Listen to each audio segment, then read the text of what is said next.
Oi pessoal, aqui é Marcelo Serrano e esse é mais um episódio do podcast Talviews. Antes de começar, eu deixo o convite para você que nos acompanha aqui, seguir as nossas outras plataformas. A gente tem criado muito conteúdo no Instagram, todos os relatórios aqui do Research e da Macro ficam disponíveis no nosso canal no Telegram e as edições do podcast também ficam disponíveis em vídeo no YouTube e no Spotify.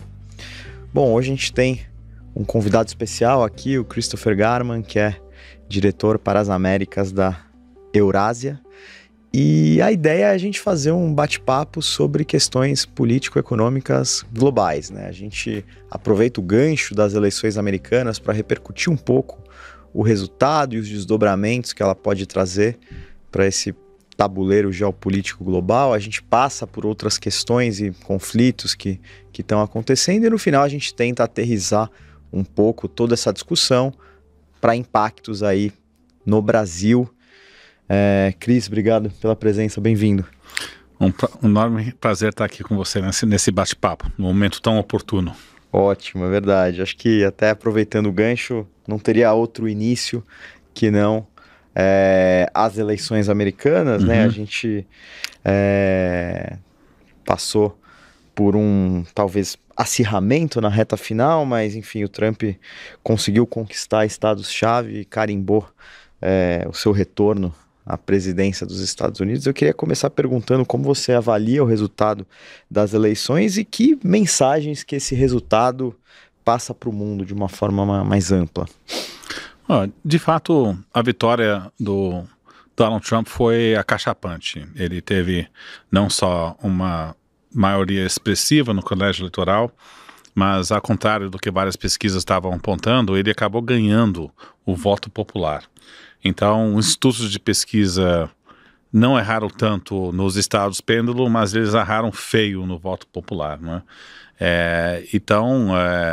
Eu acho que, de um lado, certamente reforça um diagnóstico que vivemos num período de um desencanto profundo contra instituições, contra o chamado sistema. A gente dá para mensurar esse tipo de desencanto. É um eleitorado que está muito frustrado, desacredita da mídia, desacredita do judiciário, acredita que o sistema não está o representando. Você tem uma revolta também contra ricos e poderosos. O Trump conseguiu, ele é uma liderança política que tem uma credibilidade de lutar contra o sistema, e nos Estados Unidos se traduz com um establishment progressista que não representa o interesse dos trabalhadores, e também ele aproveita muito na revolta de uma onda migratória que pegou muito forte nos Estados Unidos e na Europa. A porcentagem de pessoas que residem nos Estados Unidos, que nasceram fora do país, está no mais alto índice desde a virada do século. Então isso está gerando uma angústia cultural muito forte com a qual ele surfa. O que isso diz para o mundo? Eu teria cautela de argumentar que é um sinal de uma onda da direita, que isso pode ter reflexos no Brasil e que, no fundo, novamente o eleitorado americano virando mais conservador, uma rejeição de tudo que é woke, tudo que é progressista, é o que os democratas estão em grandes apuros. A razão é que quando a gente olha o fator preponderante que explicou esse resultado das urnas tem a ver com fatores econômicos, não fatores sociológicos. A despeito do fato que tudo que eu descrevi existe. Os Estados Unidos e boa parte da Europa passaram por um surto inflacionário. Nos Estados Unidos a inflação subiu 8% em 2022, aumentou o custo de vida. A inflação é um calcanhar de Aquiles para qualquer governante. E quando você fez pesquisas nos estados pêndulo, nos Estados Unidos, a principal preocupação era custo de vida, mais do que no nacional. A gente pega a renda real em estados como Pennsylvania, Michigan, Wisconsin, não recuperou do período pré-Covid. Então, de fato, a vida do eleitor e o eleitor mediano nos estados que realmente importava piorou durante o governo Biden, porque a renda real ainda não tinha recuperado. Então, o diagnóstico que a economia está indo bem, o desemprego está baixo, então o governo deveria se beneficiar, estão olhando os variáveis econômicos errados.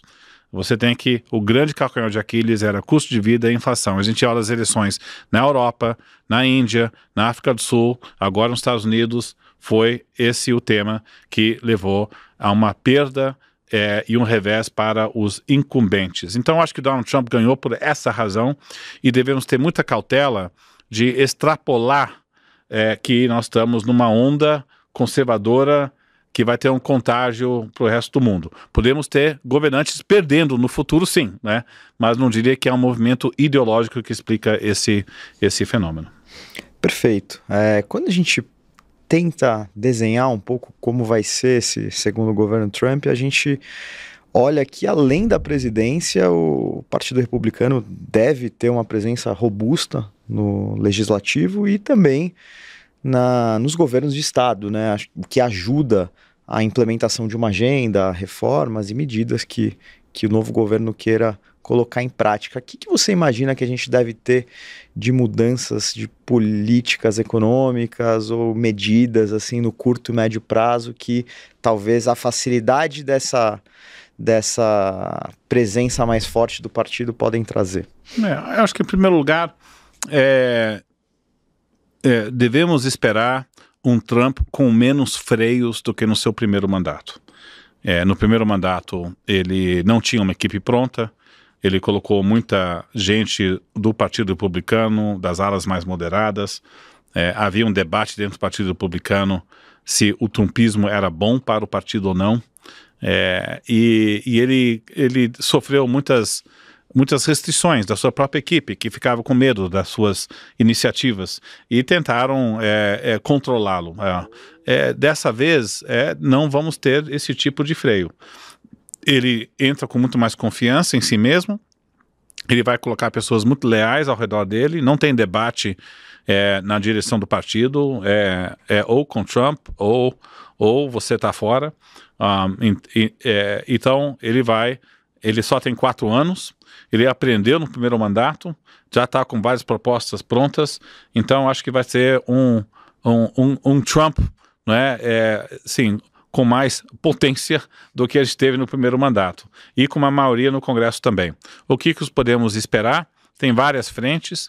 Na política econômica, eu chamaria atenção para a política comercial, de protecionismo, política anti-imigratória e a política fiscal, tá? A soma desses três, no meu ponto de vista, tende a elevar a inflação na economia americana. Rapidamente sobre cada um, eu diria que você tem propostas da campanha Trump para implementar uma tarifa de 60% sobre todos os produtos chineses. Hoje a taxa média de tarifa de importação é 11,3%, tá? Então só para você ter uma ideia. E uma tarifa de 10% sobre todos os produtos que entram na economia americana. Dificilmente vai ser tudo isso, mas a gente acredita que a tarifa de importação chinesa pode subir para 20%, 30% e a tarifa de 10% linear vai ser implementado de forma mais faseada. Ele acredita nesse protecionismo de uma forma muito forte, e ele acredita piamente que qualquer país que tem um superávit comercial com os Estados Unidos estão roubando o país. They're ripping us off, é o que ele diz. Então, e temos o Robert Zoellick, Robert Lighthizer, que deve capitanear esse processo, e acho que eles vão forte nessa área de protecionismo. Lado de imigração também vai ser uma agenda, não vai ter deportação em massa de 11 milhões de pessoas, é impossível, não tem pessoal, não dá para ir para casa a casa para poder caçar toda essa gente, mas uma deportação modesta é factível, de 1 milhão, 1,5 milhão. O Pearson Institute, que é um instituto renomado em Washington, fez um cálculo. Se você deportar 1,3 milhões em 3 anos, isso pode levar um aumento da inflação de mais de 1% em 3 anos, e também uma queda do PIB em quase 1,8%. E também, se você fizer essa agenda de protecionismo comercial, também pode elevar a inflação em quase 1%. Essa estimativa de imigração é ao longo de 3 anos, então divide isso por 3. Então, meu ponto aqui você pega essas duas políticas que não precisam do Congresso, provavelmente se traduz em mais inflação e eventualmente menos crescimento, seja na China e alguns outros parceiros. Aí você tem uma expansão fiscal maior, que dá para poder reduzir impostos, que os mercados estão reagindo bem por causa disso, né? Porque você está reduzindo impostos sobre as empresas, reduzindo regulação, então é um ganho em termos para o ambiente de negócios, mas você também paga o preço de uma dívida mais descontrolada, que também tende a ser mais inflacionário lá no final do dia. Então eu olho o pacote doméstico de política econômica. A nossa visão da Eurásia é que o chamado Trump Trade, que é de mais inflação, um dólar mais forte, temos mais por vir dessa área, porque nós estamos levando a sério as promessas de campanha do presidente. Perfeito. Acho que com a reta final das eleições a gente acabou até deixando um pouco de lado outros temas geopolíticos, né? A gente vive duas guerras, uma na Europa, uma no Oriente Médio. A pergunta que fica é, primeiro, qual o nível de escala que isso pode tomar, né? A gente vê movimentos que preocupam nesse sentido e como que um eventual agravamento dessas situações podem trazer reflexos aí globais. Olha, os contornos de cada uma dessa guerra podem mudar com a vitória do presidente Trump. Mas eu diria que os riscos de um escalonamento mais global de ambas as guerras permanece improvável, mesmo com o Trump na Casa Branca. Olhando o Oriente Médio primeiro, claramente Bibi Netanyahu, o líder de Israel, sai contente com esse resultado. Ele tem uma postura muito mais amigável a Israel e, portanto, deve dar um apoio mais irrestrito às investidas militares que Israel está fazendo no Líbano, terminou na faixa de Gaza, e, portanto, Netanyahu sai com costas mais quentes dessa eleição. Nós estamos num momento delicado no Oriente Médio, porque nós tivemos uma retaliação do Irã, não é, sobre Israel, então um ataque de mísseis. Israel retaliou de uma forma contida de ataques a instalações militares, particularmente influenciado por uma pressão forte da Casa Branca do presidente Joe Biden. Mas agora o regime iraniano está ameaçando fazer uma contra-relação. Então, com o Bibi Netanyahu empoderado, e acabou de demitir o seu ministro da Defesa, que era uma figura mais moderada, será que os israelenses podem retaliar a qualquer ação iraniana de uma forma que possa atacar instalações do programa nuclear ou exportação de petróleo ou instalação de refino? Aí sim, se eles cruzarem um pouco essas linhas, podemos ter um ambiente um pouco mais perigoso. Então eu diria que um Bibi Netanyahu empoderado pode, no curto prazo, aumentar um pouco o risco de uma guerra mais ampla. Mas eu digo só um pouco, porque como o nosso chairman, Cliff Kupchan, da Eurásia, meu colega, e ele é uma pessoa que tem encontrado com lideranças iranianas, o que ele tem dito é que se existe algo da liderança iraniana é que eles respeitam profundamente o poder bélico americano. Então o Irã não quer uma guerra mais ampla, então acreditamos que essas retaliações vão evitar uma guerra ampla. E aí a gente olha para 2025, depois que Israel terminar as suas ações no Líbano, criar essa zona, não é, pelo menos de intermediária, já reduziu tremendamente o poder de Hezbollah. A Arábia Saudita pode procurar para normalizar suas relações com Israel, algo que o Trump pode intermediar, e tentando isolar o Irã mais. Então podemos ter um resultado aí na frente que não seja todo ruim no Oriente Médio. Isso era um cenário com ou sem Trump, tá certo? Na Rússia, Putin certamente sai encorajado com a vitória do Trump. O Trump, ele tem dito que ele está querendo terminar a guerra em 48 horas, né? Já passou 48 horas depois da eleição, então ele não conseguiu atingir o feito dele. Mas no fundo, quando ele diz que ele quer uma solução rápida para a guerra na Ucrânia, no fundo o que ele está dizendo Zelensky e a Ucrânia têm que aceitar a abdicação de território que está sendo ocupado pelos russos. E com qualquer tipo de acordo de paz vai ter que respeitar quem é que os ganhos territoriais de cada lado. Então, nesses próximos meses, vão ter uma corrida dos russos para tentar obter a maior fatia territorial da Ucrânia, porque eles sabem que em algum momento no ano que vem, provavelmente vai ter que ter uma repartição de fato, não é? E o Trump vai tentar negociar algum tipo de acordo nesse sentido.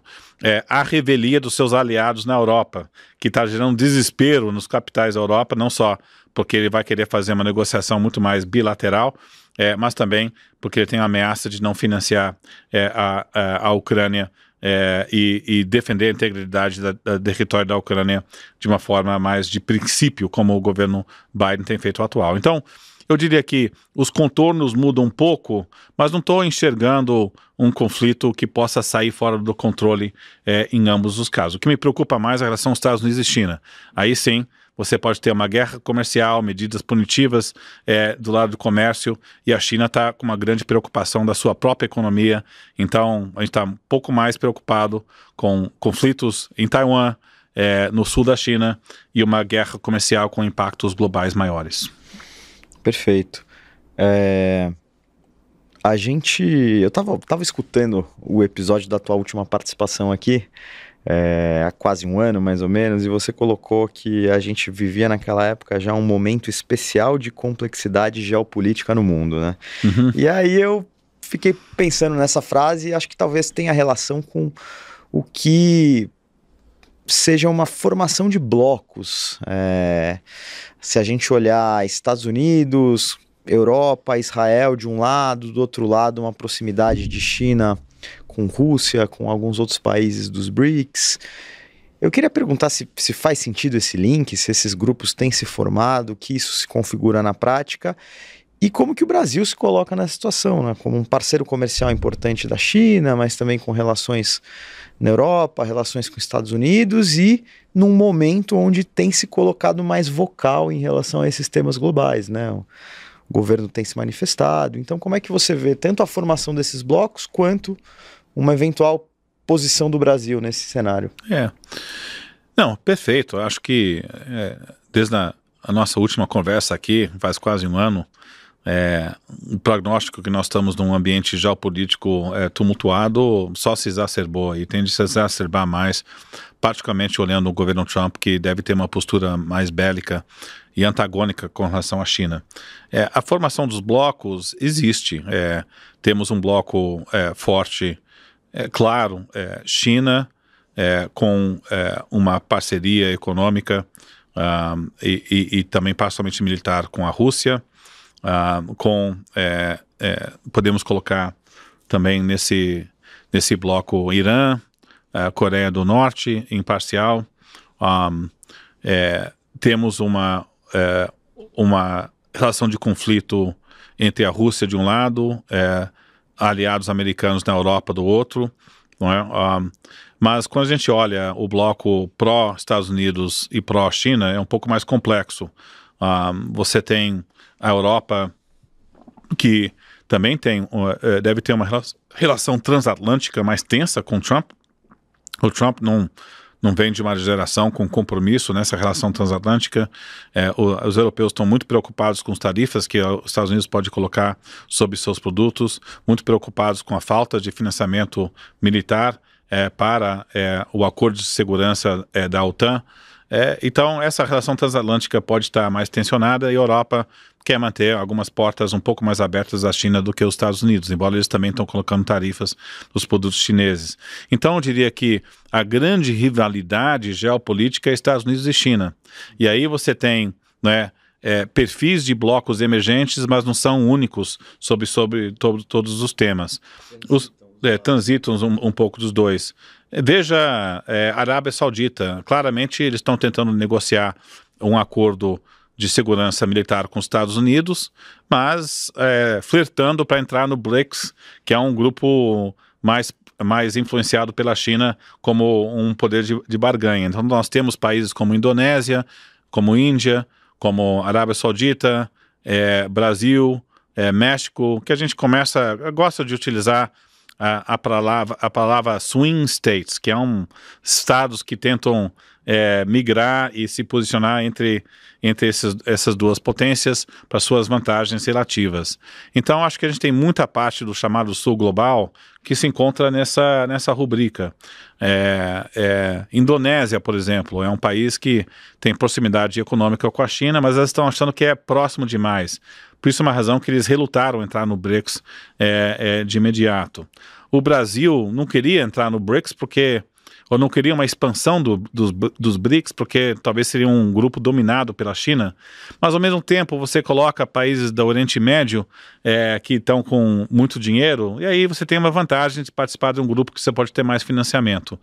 Então eu acho que é um mundo mais em fluxo, vários países tentando jogar dos dois lados, e tentando aproveitar essas oportunidades, não é? E o próprio Brasil, eu vejo o que está sendo negociado, acho interessante a oportunidade do Brasil nesse mundo geopolítico. O Brasil está negociando um acordo bilateral mais profundo com a China está querendo aprofundar relações com países do Brasil, por causa de reduzir a dependência dos Estados Unidos. Eles querem que o Brasil entre na rota da seda, mas não acho que isso vai acontecer, mas algum acordo especial deve sair. E a União Europeia e particularmente a Alemanha estão muito interessados em firmar um acordo com o Mercosul no lado comercial, a União Europeia e o bloco do Mercosul, que pode sair um anúncio em dezembro em Montevideo.